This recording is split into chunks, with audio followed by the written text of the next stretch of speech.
عزیزانو دا عربیان والا پیسې وی ریالو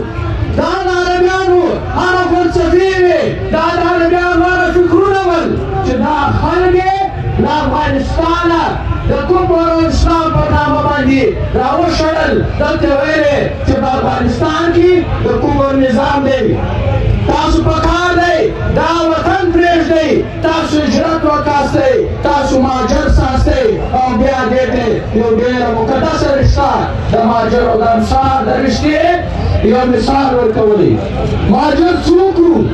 انصار څوک وو نن موږ حال کوو علماء کرام زموږ حال کوو آیا دا رشته مقدسه نه وه آیا زموږ نبی کریم دی چې دا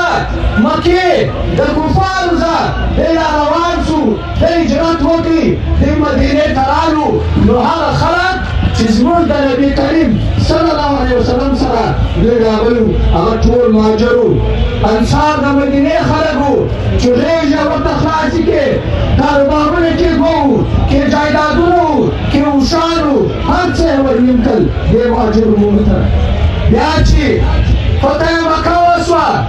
تاسو یو سړی داسې په تاریخ کې په اسلامي تاریخ کې یو سړی ګواه سي چې بیا د مدینې خلکو دا خبره کړې چې اوس هلته لاړ سئ مکه فتح وسوه اوس لاړ سئ بېرته خپلې مکې ته لاړ سئ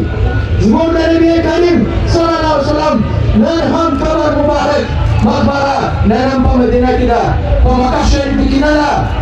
نن موږ حال کوو علما کرام زه دا سوال کوو د ټولو خلکو زه د ریاست پاکستان زه موږ دا سوال کوو تا چې دا خلک راوستو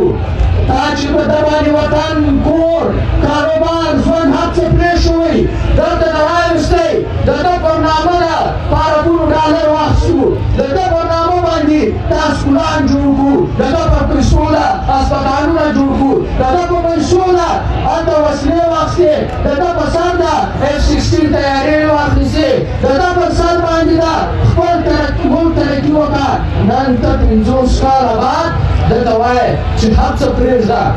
تا چې د خلکو کوټه جوړه کړې ده تا چې یو ژوند جوړ کړی دی تا چې دلته د دې ټولنې ځان خپل کړی دی د خلکو نه ځان خپل کړي دا هر څه پرېږده بس یو سر دوه غوږونه د دې ځای روان سه هر څه دلته پرېږده هغه به چاته ځي هغه به څه کوي هغه به پرېږده دا خو یو ډېر لوی انساني بحران جوړوي په لکونو خلک د دې ځای روان دي هغه د سر سایه نه لري هغه کاروبار نه لري هغه روزګار نه لري